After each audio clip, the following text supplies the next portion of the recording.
ایک بات ذہن میں رکھیے گا، تقلید جو ہے نا کسی امام کی، یہ عقائد میں نہیں ہوتی، عقائد قطعی ہیں جو قرآن نے بیان کر دیے ہیں، بس وہاں کیا ضرورت ہے کسی امام کی تقلید کرنے کی؟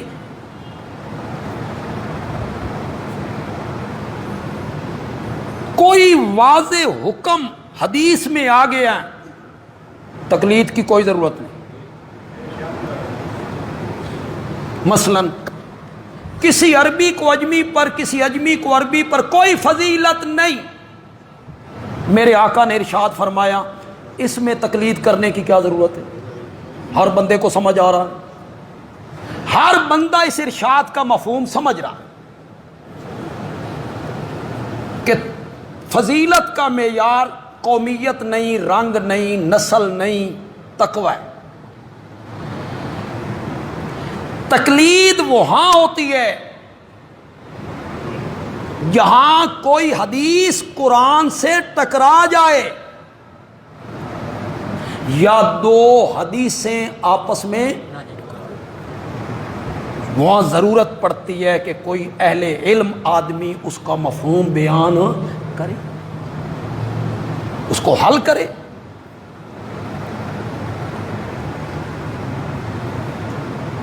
ایک حدیث میں آیا، ایک صحابی کہتا ہے میں گاؤں سے باہر نکلا تو جہاں لوگ گند پھینکتے ہیں میں نے وہاں دیکھا نبی اکرم صلی اللہ علیہ وسلم پیشاب کر رہے تھے کھڑے ہو کر۔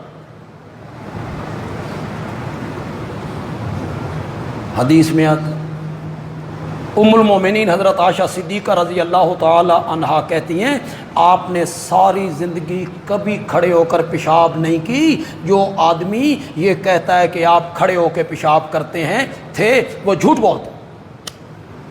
کرو جی حل، کریں آپ حل۔ وہ صحابی جھوٹ بول رہا، اس نے نہیں دیکھا، دیکھا ہے نا اس نے، تبھی تو روایت کر رہا ہے۔ ام المومنین یوں فرما رہی ہیں یہ ہے ٹکراؤ، یہاں ضرورت پیش آئی کہ کوئی آدمی اس کو حل کرے، امام اعظم نے اس کو حل کیا۔ امام اعظم نے کہا ٹھیک بات وہی ہے جو حضرت عائشہ کہہ رہی، آپ نے کبھی کھڑے ہو کر پیشاب نہیں کی۔ یہ صحابی بھی غلط نہیں کہہ رہا، آپ کے گھٹنے میں تکلیف تھی، آپ بیٹھ نہیں سکتے تھے، مجبوراً کھڑے ہو کر پیشاب۔ دونوں حدیثیں حل ہو گئی کہ نہیں ہو گئی؟ یہ ہے تکلیف۔ پتہ نہیں اس میں شرک والی کون سی بات آ گئی، حرام والی اس میں کون سی بات آ گئی ہے؟ بے تقلید حرام ہے، تقلید شرک ہے۔ فَاسْأَلُوا أَهْلَ الذِّكْرِ إِن كُنتُمْ لَا تَعْلَمُونَ، اگر تمہیں کسی بات کا پتہ نہ ہو تو اہل علم سے پوچھ لیا، اہل علم سے پوچھو اس کا مفہوم کیا ہے۔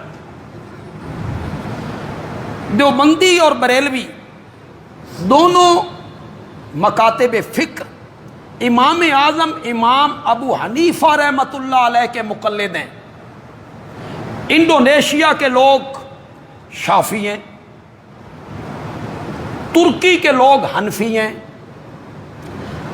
عمان اور اس طرف کے علاقے کے لوگ مالکی ہیں، خود سعودیہ کے لوگ